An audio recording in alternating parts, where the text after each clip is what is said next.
What's up guys, my name is Jackie, and if you are new here, I'm so glad that you could join us, and if you are returning, I am so glad to see you again. So today I'm going to talk to you guys a little bit about how to understand what information you are given and how to use the information that's found on seed packets. Not every seed packet is created equal. Some have a lot more information than others, and some of the information can be a little overwhelming if you don't know the vocabulary words that are found on these seed packets. So I have three companies here that I frequently buy from. We've got Rare Seeds or Baker Creek, Botanical Interest, and M.I. Gardner. And I pulled one of each out because they have vastly different information on different parts of the packets, and they use terminology that differs slightly from one another. So we're going to cover all of our bases here so you can hopefully take this information and know what you're looking at whenever you read the back of the seed packet. So we're going to start out with this one here because it has the least amount of information. I love to buy from Baker Creek because they have really beautiful, inspiring photography that just makes me want to grow everything that they have listed on their website. However, when it comes to the information on the back of the seed packet, it leaves a little to be desired. And even when it comes to their seed packets, not every packet has the same depth of information on it as each other. So here we have Apricota Cosmos. This is one of their new seed varieties for 2023, and the front of the seed packet is simple and beautiful. It's got a picture on the front, and then the variety, and then it just has their logo and information down on the bottom. But when you turn it over, this is where the information lies. So on the flap here, it's going to tell you a lot of, lot numbers and stuff like that. It's really just for them. But then it'll say min 10 seeds, $3.50. That's just telling you how many seeds are in the packet. And it doesn't mean that there are 10 seeds. Most of the time there's way more than 10 seeds from my experience, but that's just saying that you're going to get at least 10 seeds, and it's telling you the price of the packet. And then still on the flap below that, it's going to say packed for 2023, sell by 12/31/23. Now this is just for legal purposes. This has nothing to do with the expiration of the seeds.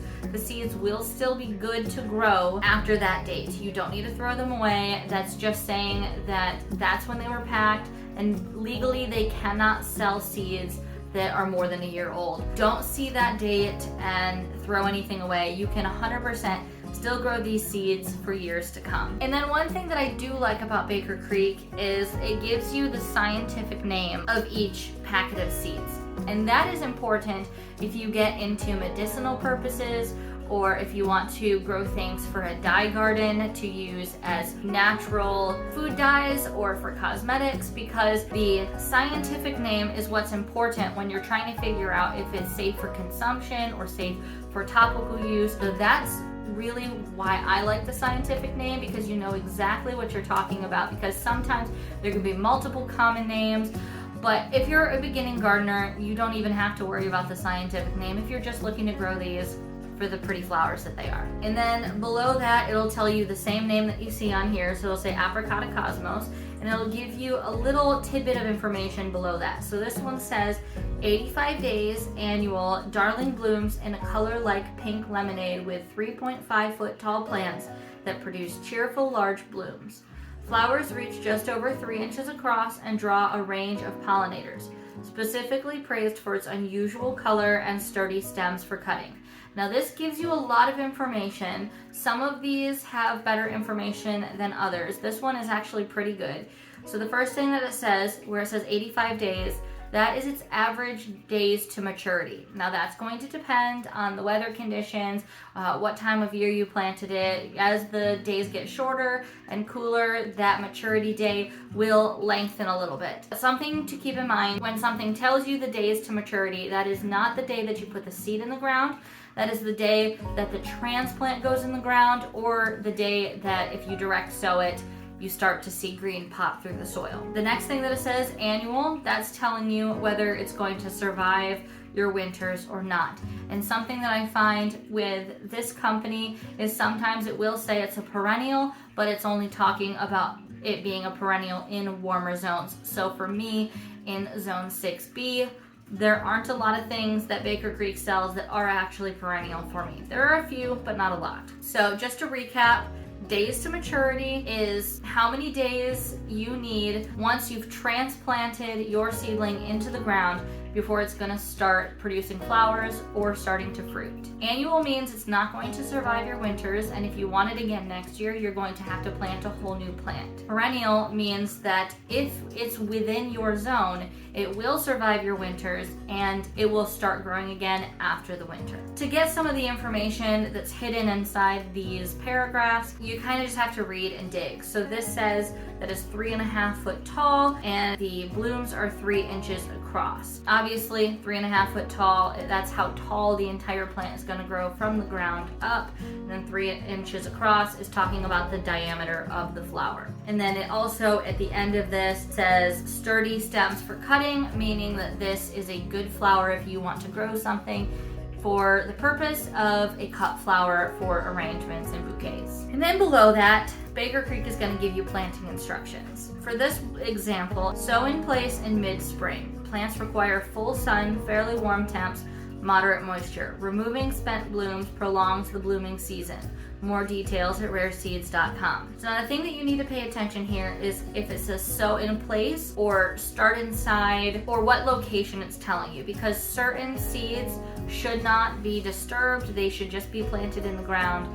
Other seeds actually benefit from being started inside earlier. This says sow in place in mid-spring.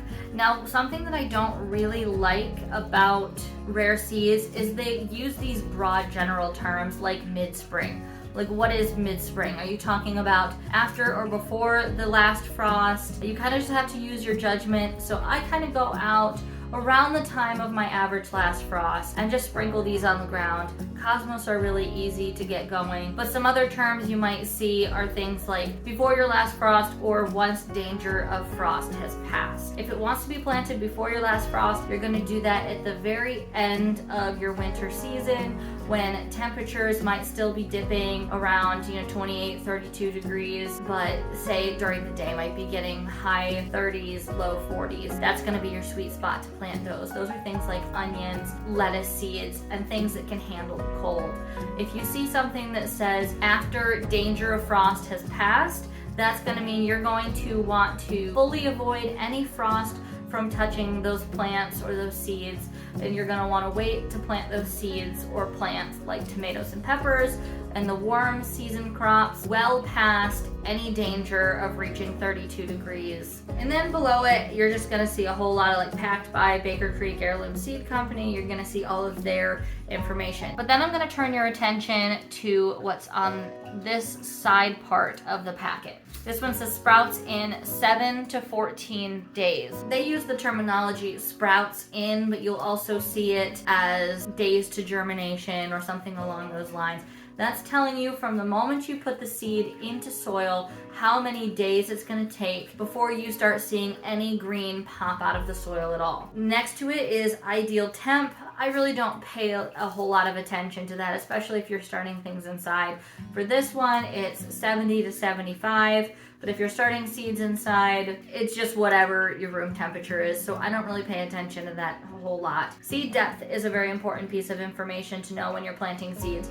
This one here says 1/8 of an inch to 1/4 of an inch. And that means that you're going to poke a little hole 1/4 of an inch or 1/8 of an inch, so barely into the soil, plop your seeds and gently cover them up.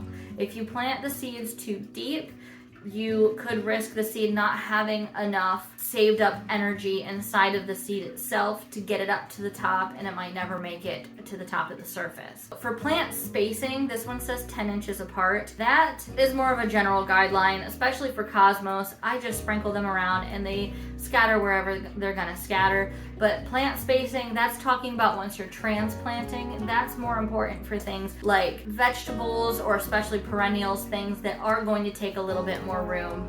But that's not talking about when you start seeds, that's talking about when you actually plant them in your garden. And then next to that, it's gonna tell you frost hardy, and this one is not frost hardy. That just means that if a 32-degree night comes, frost hardy plants will not be negatively affected But this one, since it's not frost hardy, a 32, 28 degree night will definitely kill it off. This is a warm weather crop and it does not want to be in cold temperatures. So you know that once it starts getting down into the low 30s, this is pretty much done for. And the last piece of information that Baker Creek puts on their seed packets is the sun requirements. And this one is full sun, which is 8 to 12 hours. So you're going to want to put this in as sunny of a spot as you can give it. I've actually had pretty good luck putting it in more of like a part sun situation. You can fudge the lines a little bit, but it's going to tell you how to get the most productivity out of your plant. So you're going to want to make sure that it's getting direct sunlight for at least 8 to 12 hours a day. Next, let's talk about botanical interest. And this guy has a lot of the same type of information. It has a little bit more information. You're going to also see, so for Cosmos, you're going to see the price right here. And then 500 milligrams, that's just telling you, botanical interest likes to use weight instead of how many seeds a lot of times. But that 500 milligrams, that's just telling you how many seeds are in this packet. Below it, it's going to tell you annual, full sun, so a lot of the same information we got from the Baker Creek packet. This is going to tell you blooms summer to frost. So that's telling you what time of the year that you can expect blooms to occur. Something that we're all familiar with, tulips and daffodils, you're going to notice that those will say, you know, early spring, mid-spring, late spring. Same idea here, it's just this is telling you that it's going to start blooming in the summer and it's going to bloom all the way until frost. Next thing is going to tell you how tall it is. So this one is 3 feet to 5 feet tall. I do find that these are a little bit inaccurate sometimes. If it really likes the location that it's in, it's going to get a little bit taller. If it doesn't like the location, it might stay a little bit shorter. But this is a really good guide to know if you should plant it in the front or the back or the middle of your garden bed so it doesn't shroud or get shrouded by other plants that are taller or shorter than it. Below that, it's going to give you a little description of the plant. This one says, heirloom, ruffled and rolled seashell-like petals dance above delicate foliage, luring butterflies and hummingbirds, delicate and colorful cut flower. So this one is also giving you the information that it is great for pollinators and it's great for cut gardens. Now we're going to flip onto the back, since there's not a whole lot more information that you're going to find. That's just a general description of the plant. Something that's quite interesting about botanical interest is this back here. You can actually cut it out and you can use it as like a marker to put inside your seed trays, and it has all the information right there for you, and it also tells you what the seedling is going to look like when it first emerges out of the soil. On this tag that we're talking about right here, it gives you the name. So it says Cosmos Seashells Blend, and then below it, like I said, it'll give you a little drawing of what the seedling will look like when it first emerges and what the first set of true leaves look like. It has like this little like helicopter looking leaves, and that's going to be the first thing that pops out of the soil, and it's not going to look anything like you would expect Cosmos leaves to look like. But then you can see these little side shoots here look more like you would expect a Cosmo leaf to look like, and that's their set of true leaves. And this is true across the board for all seeds. The very first leaf that comes out of the seed and breaks the soil surface is not going to look anything like the adult leaves. It's usually going to be very simple, very round in nature. It can be hard to identify seeds unless they have their first set of true leaves. The true leaves are going to actually start looking like what plant you expect it to be. So then below that, it's going to give you days to emerge. That's another way of saying days till germination, or like we talked about on this Baker Creek packet, it says sprouts in. And this one is 5 to 10 days to emerge. And again, that's just telling you from the time you put the seed in the soil, how long it's going to take to see any growth at all. Even though I know all of us gardeners, no matter how long you've been doing it, look the next day and wonder why my seeds haven't germinated in 24 hours. We are just impatient like that. Next, it's going to tell you the seed depth, which we also covered. This one says barely covers, so that means you're going to want to plant it pretty much right on the surface, just a little bit of soil over top. Again, like we talked before, it's very important not to plant your seed too deep, or else it might not be able to break the surface, because every seed only has a finite amount of energy inside it to get it to the very top before it has to start photosynthesizing in order to produce energy for itself. Next, it says seed spacing. And seed spacing is different than on Baker Creek where it said plant spacing. Seed spacing is a group of 3 seeds every 12 inches. If you see seed spacing, that's telling you, in this case, every foot, you're going to make that hole and you're placing about 3 seeds. Sometimes that can be hard to do depending on how small the seeds are. Just try and aim for 2 to 3 seeds. That's just in case one doesn't germinate, you're not wasting a space. And then below it says thinning. When 1 inch to 2 inches tall, thin to 1 every 12 inches. This plant only wants 1 plant every 12 inches. And you're gonna do that when it's 1 to 2 inches tall. So you're gonna let all 3 or 2 or however many of those 3 initial seeds come up. And then once it gets 1 inch tall, you're gonna take some snips and very carefully snip 2 out of the 3. So you're leaving 1. Snip it off at the base right next to the soil, because if you pull, you could damage the seedling that you're trying to keep in the soil. So snipping can be a much better way to ensure that your one seedling that you are keeping stays as healthy and intact as possible. And thinning is a really hard part for a lot of gardeners. You kind of feel like you're killing this little baby seedling, but it is very necessary for the health and well-being of that one seedling that you are keeping. The exception to this rule I find though is with a lot of herbs. Herbs actually do benefit if you plant several seeds and let them all come up and grow. You have a nice bushy plant kind of right off the gate. And so I tend to not thin my thyme seedlings or basil seedlings. I let all those, the 3 to 5 plants grow kind of in a bush together, and it doesn't seem to hinder. It actually seems to help quite a bit. And now that we are done with this part here, we're going to move on to this little paragraph of information over here. These charming cosmos with fluted seashell-shaped petals will be a beautiful addition to your flower patch. In shades of white, pink, rose, and crimson, they make an excellent cut flower. Easy to care for, once established, they are drought tolerant. They prefer neglect over attention, making them a perfect choice for wildflower or naturalized areas.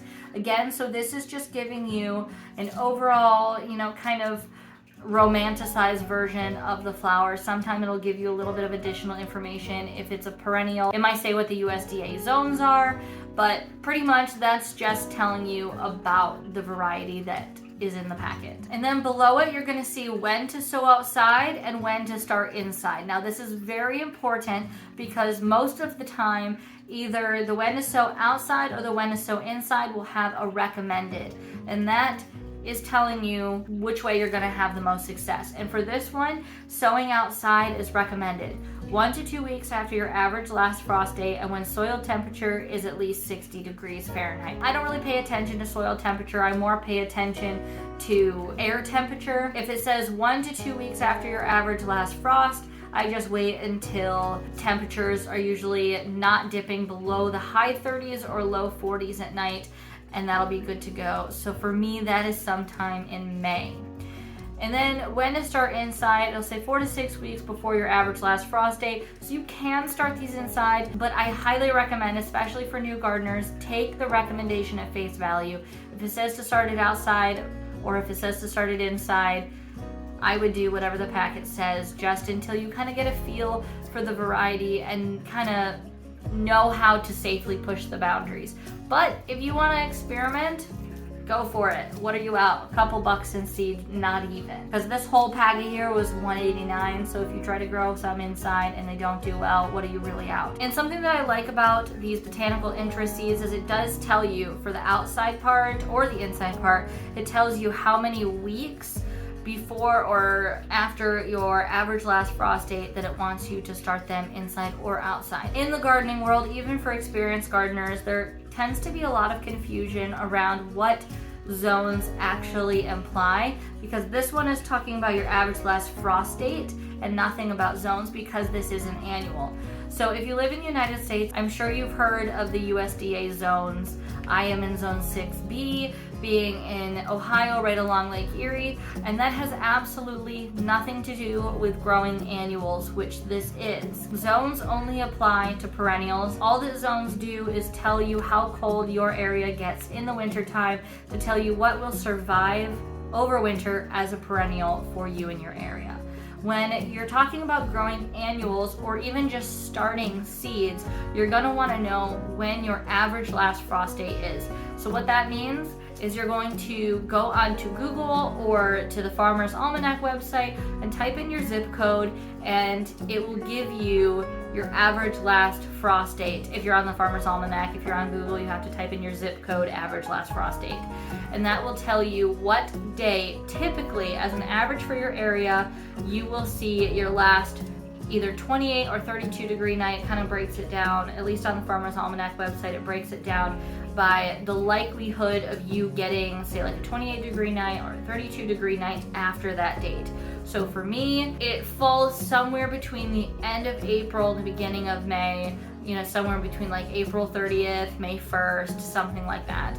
So for us, we kind of don't plant any warm weather crops until after Mother's Day in May, but cool weather crops we'll be planting the end of April, beginning of May. So when it's talking about plant outside 1 to 2 weeks after your average last frost, I can plant this in the middle of May. But if you are somewhere that gets their average last frost date in March, then you can plant this out the middle of March or the beginning of April, somewhere along that time. So what's really important when growing annuals is knowing when's the last date in the spring that you're gonna get freezing temperatures and when's the first date in the fall that you're gonna get freezing temperatures, and also knowing how many days falls between that date range, because where this says, how it said 85 days, you need to know if you have enough time to actually grow whatever variety that you're planning on growing. Because if you have a super short growing season, some things, especially in the squash family, that take, say, like 110 days to grow, you might not have enough time to let that grow and then come to fruition. Because another thing is that's just an average. Give yourself a little more time than that. Give yourself a little buffer, especially as you go into fall. Days are getting shorter and colder, and that average maturity date is going to extend a little bit because things are growing slower and going more into their dormant period. All that said, now let's move on to M.I. Gardener. M.I. Gardener has my favorite seed packets. They have just the right amount of information. It's in a format that is super easy to read and understand and find very readily available. So the front of the seed packet is very plain and simple. It has a picture, it has the name, it has, there's an annual, and then the approximate seed count for this is 300, and then it has, M.I. Gardener on top. Simple. All the good stuff is on the back. So on the back, it's gonna have information here. It's gonna have a little paragraph of what the variety is, and then it's gonna have all the good information down here and any little like bonus tips down here in the green.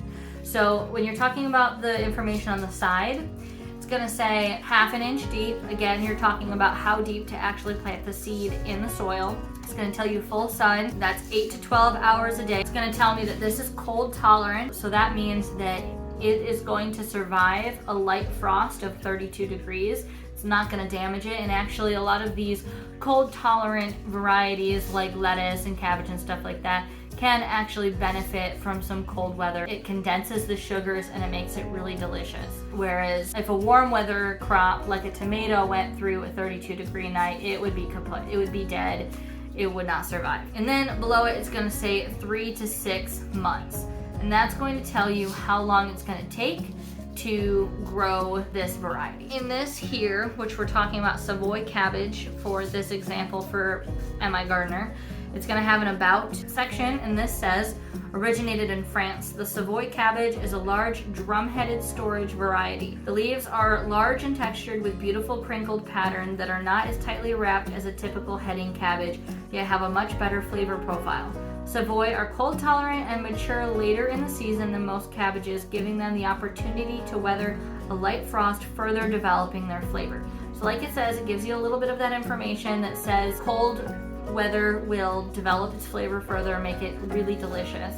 It also tells you about the variety and how it's good for storage. If you have a root cellar, it'll last a lot longer than other cabbage varieties. But then below it in these boxes right here is where the good information really is. Start indoors, direct sow. It will tell you both information. If there is one that's preferred, sometimes Emma Gardner won't tell you if one is recommended over the other. That usually means just take your pick. Do you want to start it outside? Do you want to start it inside? And for this one, there isn't a recommended one, so I can start it either inside or outside. And I'll tell you 6 to 8 weeks before last frost for indoors, or as soon as the ground is workable. If it says as soon as the ground is workable for direct sowing, that just means that if you can get outside and dig around in the little top layer of dirt and it's not frozen, go ahead and plant these seeds. They will come up when they are ready. So if you want to start it indoors and it says 6 to 8 weeks before last frost, that just means that you're going to take that last date in the spring that you could potentially get 32 degrees on average, and you're going to count back in your calendar 6 to 8 weeks. So for me, I would be starting this sometime in March, beginning of March, and that is when I would actually plant these in a seed tray here. Below that, it's going to tell you days to germinate. Like we talked about again, that's from when you place the seeds in the soil, how long it's going to take before you see any green. This one says 7 to 14 days. That's a very common number. Give it a week or two for most seeds and you should start to see things pop through the soil. And then there's a box that talks about germination temperature. Again, like I said, I don't pay a lot of attention to that. If I'm starting things indoors, it's whatever my indoor temperature is. This says 45 to 65 degrees Fahrenheit, so you could even start this in a cold frame outside. And it also gives you the Celsius version of it, so 45 to 65 Fahrenheit or 7 to 18 Celsius. And then below that tells you days to maturity, and we've already talked about that, how long it takes from the time you transplant to the time you're going to be harvesting or getting fruit or whatever variety, whatever type of plant you're growing. And this, for this variety, says 80 to 110 days. So I know that I'm going to need quite a long amount of time. You're talking 3+ months from planting it in the ground until I'm actually harvesting a head of cabbage. Next, plant spacing. You want to give these plants 12 to 18 inches in between each other. So that means if you plant one cabbage plant here, then in 12 to 18 inches you'll plant another one, and so on. You want them to have that full 12 to 18 inches for each plant to grow, or else you're overcrowding. They won't get to the full size they need to in order to mature for the full potential of the variety. And then next it says plant size, 12 to 18 inches wide, 12 to 24 inches tall. So that just gives you an idea of where to plant it in your garden, how many you can get out of, say, like your raised bed or whatever size area that you're planting it. And usually the plant size will also match the plant spacing. You might want to give it a little bit more room on either side, but if you're intensive square foot gardening, planting really close together, you can shrink it a little bit. You just might not get as big of a head of cabbage as you could, or whatever you're growing. This cabbage is just for an example here. And then below it in the green, M.I. Gardner usually has harvest information or any little bonus tips. For this one, it says, to harvest for fresh eating, use a sharp knife to cut at the base of the head. For storage, extract the plant with roots intact. Remove outside leaves and hang upside down in a cool, dark cellar type environment. I really love that M.I. Gardner gives you any little snippet of information that might help you out, a little insight as to what to do when you're harvesting, because a lot of times seed packets will tell you how to start the seed, but then you're kind of on your own for how to grow it and how to harvest it. And M.I. Gardner gives you a little bit of insight as to how to harvest and store as well. These are just 3 of probably the most common places that people buy seeds from, at least where I buy seeds from. There are a ton of other resources out there. Johnny Seeds has a lot of fantastic information on the back of the packages, but a lot of it I find is more suited to farming type style when you're talking about agricultural equipment, stuff like that. And if you really want to get down into the nitty gritty of pH levels and stuff like that, Johnny Seeds has a ton of information on the back of their seed packets. But M.I. Gardner is by far my favorite when it comes to information It gives you just enough. It's easy to read, easy to understand. But just in case you guys didn't know what any of this vocabulary on seed packets may mean, because I know there's a lot of it, can be a little bit confusing when you're first starting. I hope this cleared some of it up. If you have any questions, or if there's something that I didn't cover in this video that you want to know about, leave it in the comments below. I will try my best to respond to you guys and get you all the information so you can have a great gardening season right along with me. Thank you for watching this video. I hope you learned a lot, and I'll see you again in the next video.